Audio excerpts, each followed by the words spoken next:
I am a man without conviction.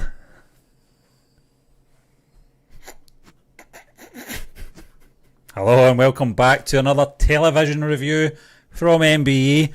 We are continuing our journey, John, on Scam 1992, the Harshad Mehta story. We've just reviewed episode 5 and now we're moving on to episode 6, which is simply called Stop Press. And I'll just, as usual, read a little synopsis just to get us up to date with what's happening in this tremendous series. It's 9.2 out of 10 on IMDb, so another highly rated episode we're going to be talking about, John. While Harshad clears off most of his debts to SBI Susheta, I'll struggle with her name, on receiving a tip off from Bellari, just won't give up her ordeal of exposing the fraud of 500 crores. Both have just 24 hours to turn the table. Now, John, I'm going to pass it over to you a little moment to take us through this review experience, but it's good to see Susheta back into the mix. She was missing from obviously episode 5 for good reason, but I really want to see her pursuit of Harshad and where it's going to take us. Well, Stephen, look, Mehta, he's looking forward to further investments at the start of this, but his enemies are plotting his downfall again. Again and again and again. What I've says afterwards. Yeah, I don't know if we can repeat that. I don't think I can repeat it, but that little fat guy of Manu's, I've says, he's a little goon with the belt. I hate his guts I hate him with a passion. Him and Aji, that whatever says here, and the Aji guy, Aji's an opportunist, that's what it says. He's doing the exact same thing as Harshad. I keep saying Harshad, but he wants to bring him down because he's not doing it as well as Harshad and he's jealous. And look, I've says that, man, there's no dignity about the way Harshad that was what they said in episode 2, wasn't it? No, there's no dignity. No, they're getting after him. But what I've also pondered, Stephen, is it me and us in general? Are we the ones that are wrong? Is this series portraying Harshad as a goody two shoes? I've says, is it too biased towards him, or is it just a natural thing? Are we just drawn to this guy because he's charismatic and likeable and a maverick, or is it the actual show itself? I think that's the question I pondered. I think it's a because my hatred of Manu, and my hatred of that little fat guy, and my hatred of Aji, and my liking of Harshad, it's not natural. Yeah, I mean, up to now, I know we've not got the full picture yet because we're only watching it as fresh as you can, and up to now we are looking at it from his perspective.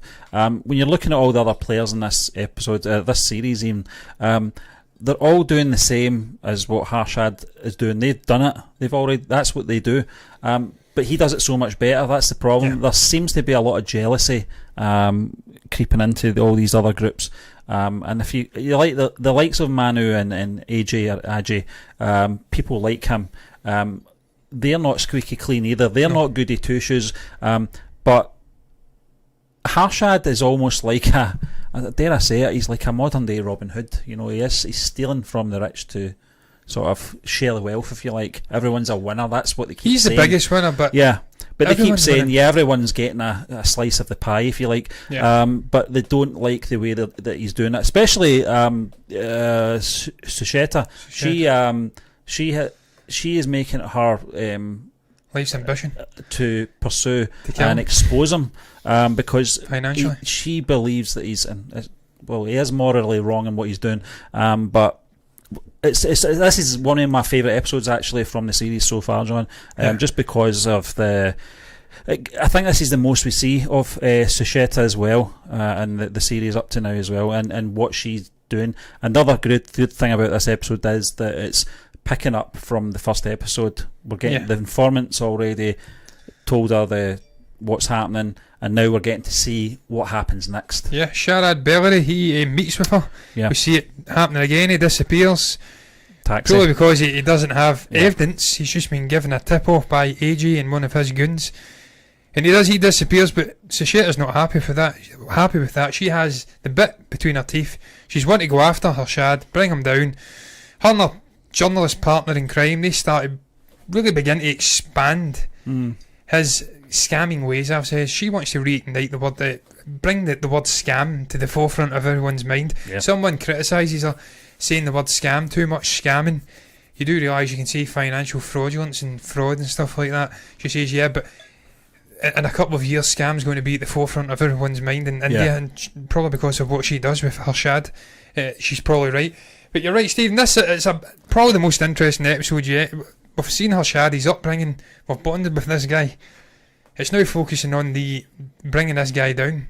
We're going off into different perspectives. We're moving away from Harshad, and as I did say, it paints him as a goody two shoes because you've bonded with him throughout this journey. Now we're going off to see other perspectives. It opens your mind up to just how wrong this guy is, what he's been getting up to. It's for the greater good, but he's gaining more than most out of it. So he is like a Robin Hood, but he's almost like a Sheriff of Nottingham combined with a Robin Hood as well. See, I enjoyed the journalist partner going off to the SBI, that was masquerading funny. as a HR man, a PR man. Get mixed up, hanging around in the canteen. I think it's Sitarman comes in at one so point. Paranoid, isn't he? Yeah. So and he realises this guy's wrong. Yeah. He ain't HR or PR. I'm going off to speak to the manager of PR or HR and ask him if he came in. He wasn't there. He wasn't a member of SBI, and he starts worrying again. He's like, shit, I'm done here. But it takes a more serious turn, this episode. It turns more to Sacheta, as you did say, financial industry outsider perspective. I says it was needed because the Citibank lot, who are the yin to the yang of Harshad, they're corrupt as well. They're getting involved in all of this gambling with bank money in the stock exchange, not shock exchange. And it was needed. You had to move outside of those financial circles, the money market, the stock market, and just see how wrong this fraud, this corruption is. I loved it for that reason. It takes a different perspective. And the way it explains the slack or the loopholes in the system. I don't know who this guy is. This little guy sits down to drink the tea. I recall him somewhere. He has the crutches. But the way he explains, it's not the system that's wrong. That's convenient because you're getting up to it as well. You're saying you're okay. It's all big bad Harshad's fault because he's taking it to another level. He's destroying the trust. The actual using of the money, the using of bank receipts to have little gambles in the stock exchange, that's fine. But when you do it to the level of Harshad, then it starts getting wrong. It's scams, it's fraud. I think that's what it comes down to as well. I think it's not that they honestly believe that what he's doing is wrong and they should be exposed. It's he is going to expose the process and what we're all doing, and it's going to be exposed. And he's going to ruin it for us all. That's the way I look at it. That's it. That's why Ajay Ked here, and that's why Tiaji, Manu, they want him down. Yeah, because he's going to ruin their little party they're having as well. They're more or less under the radar in what they're doing to an extent. And you only have to be in their circles to understand who's doing what. But out with that, the general public don't know what's happening. Nope. But they are threatened by Harshad and his level of scamming. Stephen, even his brother, you mentioned it in the last review, Ashwin, he says, look, you're at the stage now where you're a big guy and big guys are coming after you. Yeah. All you care about is money. And he even says to him a couple of episodes back, you went to a fortune teller or something, and they says money and you it's going to lead to disaster. Watch what you're doing. He's like, no, I know what I'm doing, and he was right. It was prophetic. But Stephen, I've said what you touched upon there. They don't want to spoil the party for everyone. The incredible lax manner of people surrounding this story. They know what he's up to. They just can't prove it. The journalists, but even the people who know what he's up to, they don't care. No. The sort of head guy of the newspaper says, look, he's going to pay the money back, so there's no story. Who cares? He's defrauding the bank, the SBI, the State Indian Bank, of 500 crores. It's millions of pounds, dollars, whatever currency you want to use. That's a story. But the people within this surrounding, they don't care. No. Because as you did say, everyone's getting a slice of the pie. So I found that so interesting as well. They're misusing government money and no one gives a shit. Only really Sacheta wants to pursue this and sort this guy out. What is my dog doing here, man? He's having a stroke here. But I don't know what you made of that, Stephen. The lax manner of people surrounding this story. And just Sacheta really racing against time, fighting constantly to try and I think get it's just sources and get credibility. There's a thing in this series where they do highlight things time and time again, but I think it's just because of the structure of the way each episode's played out, where you've got to remind the audience of, Sacheta is alone. She is alone in her pursuit of exposing the truth, and they do it again here. I didn't really get much revelations out of this, because I know this, that everyone out with Sucheta doesn't care. The misuse of the government fundings, they don't care because they know it's happening, and as long as it's paid back in some form, it's okay. But she actually makes a good quote, and I can't remember what it was. It was something to do with he's misusing government money to rig the stock market. And then I think someone says then but he's paying it back, then there's no story, he took your money and now he's returned it. So she's really passionate about bringing this guy down. It's Dilip, I think, or Dilip. He's the main guy at the newspaper she works for. I think it's the Indian Times, because it comes up thanks to the Indian Times at the end. And I think Rajdeep is the editor below Dilip. They don't want to know. No. They keep pushing her off. Look, you've got no evidence, you have no sources. And then when she even gets the go ahead from a guy, an executive at the SBI, they still don't want to know. They're like, no, that's not enough. And she's like, look, trust me on this, publish it and you'll see what happens. I think they're worried about consequence though, John, more than anything. If you've not got hard, it finish them. He's such a big figure, Stephen. He's borderline untouchable. This guy, he's like a celebrity. Become financial entrepreneur, become stock exchange bull runner. This guy's ridiculous. He's on another level. People are terrified. I says it in the previous episode.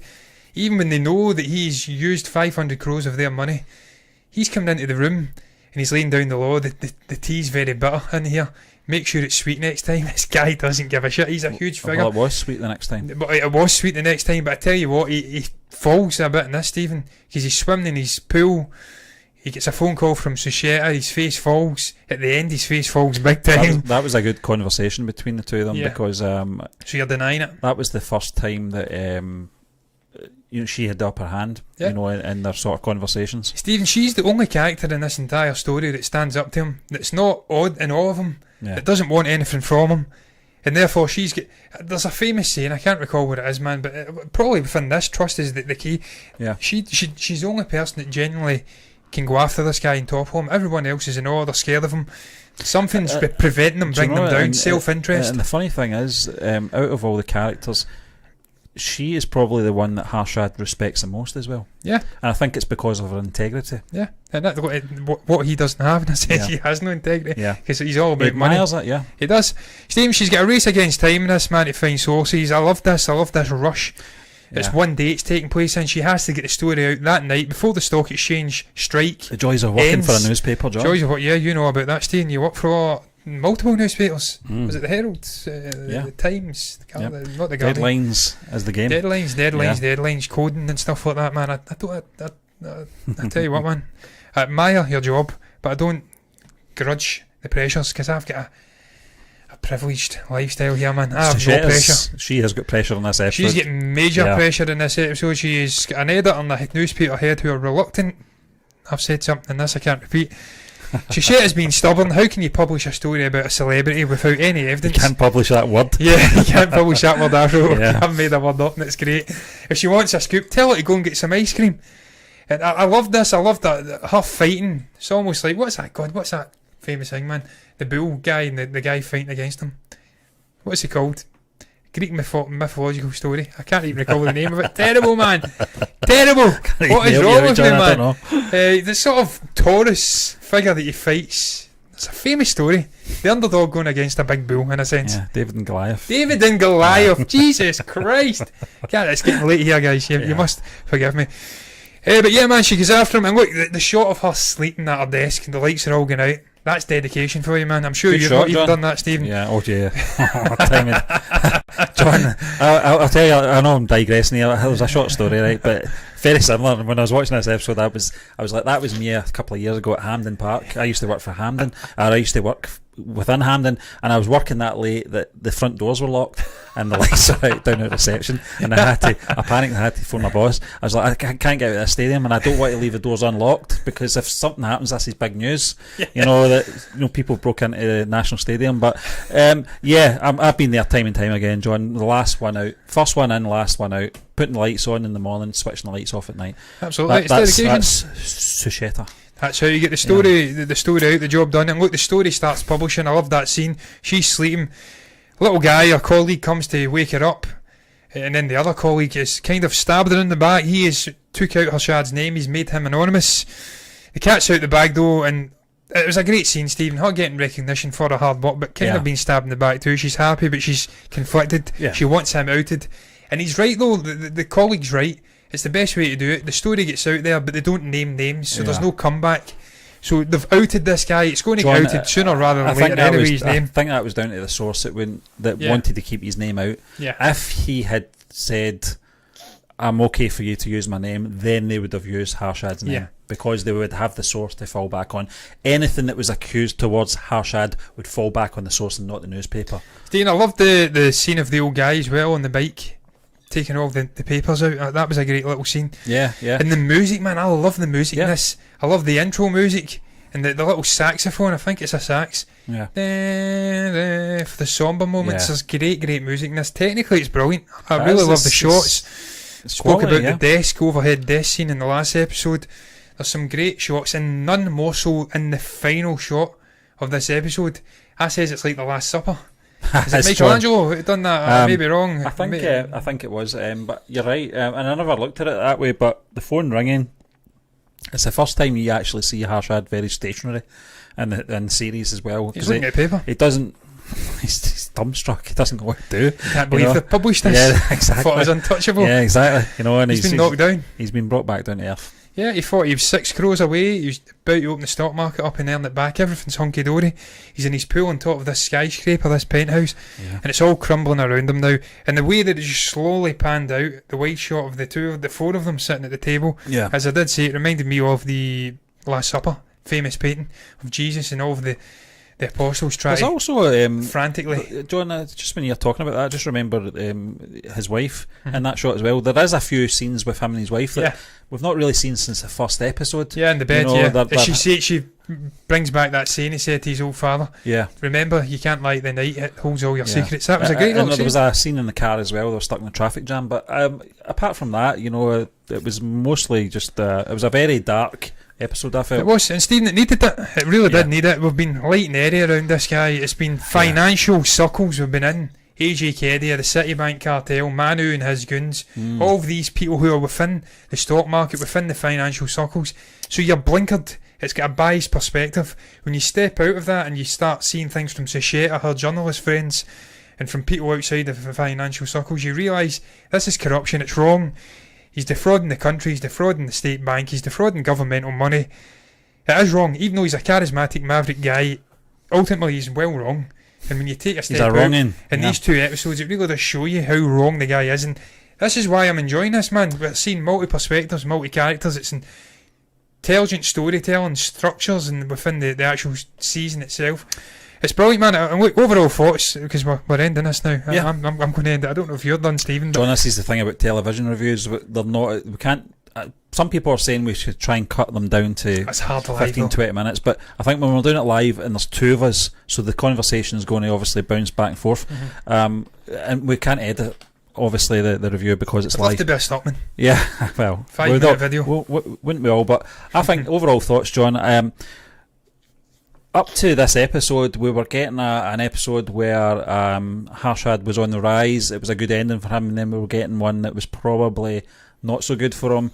This one ends terribly for him. I don't think we're going to get many episodes now. Out of the last 4 episodes, we're going to get ones where he's on a high again. I think this is I tell you what, I think he rebounds. Well, I tell you, we'll see. I think he comes out fighting like David v Goliath. He's Goliath versus David. I think he rebounds and tries to reclaim something. Yeah, I think it'll yin and yang. Yeah, yo up and down. I think he'll fight to the bitter end. It would be depressing if the last 4 episodes were a downer. Yeah, he's a likeable guy, Stephen. Yeah, that's the perspective of the storyline, John. He is portrayed in a way that you can relate to him because we've gave that time to him, if you know what I mean. Well, Stephen, and look, ultimately it does. It rumbles through to 2001 until he dies. 47, so young. And look, I tell you what, Pratik Gandhi's got the look down. I've seen the real guy, and he does look very similar. So it rumbles on, and ultimately he doesn't get charged for all of the sort of accusations that are getting levied at him. So there is going to be ups and downs. I'm absolutely sure the last 4 episodes, it's not all going to be going Sacheta and this Ventakaramanan, or whatever his name is, at the RBI, it's not going to go his way. I think we will see back and forth, and Harshad will have his moments in the rest of his show. I hope he does, because I like the guy and I like Pratik. But look, I'm done speaking about the review of this 6th episode. What was it called again? Just Press? Yeah. What is your thoughts on Just Press? Stop Press, sorry, Yeah. Stop Press, Just Press. Sounds Just like Cause. yeah, Just Cause it's still in there. It sounds like a juicing company as well, Just Yeah. Juice. What's your thoughts on this episode? What was your thoughts on the season as a whole? Is it something you think's evolving nicely? What do you make about multi-perspectives, taking a step out and looking at Harshad from out with the financial circles? Is that something you think's intelligent? Did you enjoy it? What do you make about it in general? You can comment below if you've got anything to say at all. You can also like the video if you've enjoyed it and subscribe to the channel if you want to see more content like this in the future. And if you do, look, you'll get more like this in the future. You'll get more reviews of Scam 1992, episodic reviews that is, more reviews of movies in the future, everything in between, guys. But look, as ever, until then, we're going to bid you farewell with a short, sweet bye-bye. Breathe.